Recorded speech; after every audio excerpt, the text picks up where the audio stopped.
Hey, good morning, Catalina Foothills Church. It's Pastor John Stone with his kind of rough collar on this shirt. I love this shirt. It's Labor Day. I'm here at home, and I don't know if you hear this tomorrow. You'll hear it sometime tomorrow, but happy Labor Day, day after Labor Day. And we're continuing with our conversations with Jesus. And this week, Jesus is talking with his mom. Very famous passage where Jesus changes water into wine. On the third day, a wedding took place in Cana in Galilee. Jesus' mother was there, and Jesus and his disciples had also been invited to the wedding. When the wine was gone, Jesus' mother said to them, "They have no more wine." "Woman, why do you involve me?" Jesus replied, "My hour has not yet come." His mother said to the servants, "Do whatever he tells you." Nearby stood 6 water stones, the kind used by the Jews for ceremonial washing, each holding from 20 to 30 gallons. Jesus said to the servants, "Fill the jars with water," so they filled them to the brim. Then he told them, "Now draw some out and take it to the master of the banquet." They did so, and the master of the banquet tasted the water that had been turned into wine. He did not realize where it had come from, though the servants who had drawn the water knew. And then he called the bridegroom aside and said, "Everyone brings out the choice wine first, and then the cheaper wine after the guests have had too much to drink, but you saved the best till now." What Jesus did here in Cana in Galilee was the first of the signs through which he revealed his glory, and his disciples believed in him. After this, he went to Capernaum with his mother and brothers and his disciples. They stayed for a few days.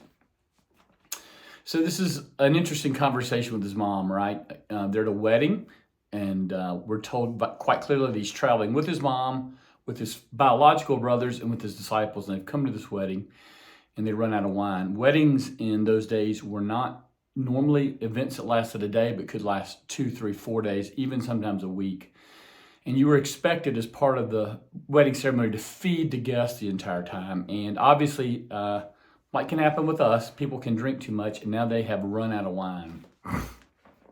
And Jesus' mother said to him, "They're out of wine." And Jesus says, "Why are you involving me in this? My hour has not yet come." And she involves him anyway and says to the servants, "Do what he says." So there's a couple of things here that we can sort of pull out of this. And the first one is Jesus is telling us that he wasn't made, and he's not here to fix socially awkward situations. This family is going to be embarrassed. This will be probably told in this town for generations that they had a wedding, and they had it scheduled for a certain amount of length, and they ran out of food and wine. And this would have been in a culture whose highest value was hospitality. Highest value. This would have been more than socially unacceptable. It would have been embarrassing, humiliating, and shameful. And the mother steps in, Jesus' mother steps in and says, "Hey, help them." And he says, "This is not why I'm here. I did not come here to solve all of your problems. I especially didn't come to solve a wedding problem."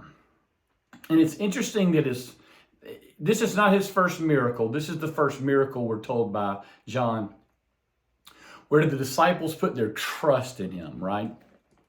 And there's going to be a series of signs that leads the disciples to trust in him. And this is the first one. And it's at a wedding, and Jesus is talking about his hour. And he's saying, this is not the hour I was made for. Now, he ends up serving the bridegroom and serving the family by turning water into wine, lots of water into wine. And it's worth noting, and I'm not taking any shot here at people who drink wine or don't drink wine, and there are a number of people who still believe, hey, that drinking any alcohol is sinful. That's really not justified in the Bible, but he makes great wine, the best wine that the master of the ceremonies ever had. It's not just casual wine, it's great wine. He actually serves them, and he gives them the wine they long for. But it's not the hour he's thinking about. Jesus, even here at a wedding, is thinking about what? Probably 2 different hours. The hour of his death on the cross. I came not to do this, but to do that. But he's also probably thinking about the hour when he returns and everybody will be with him.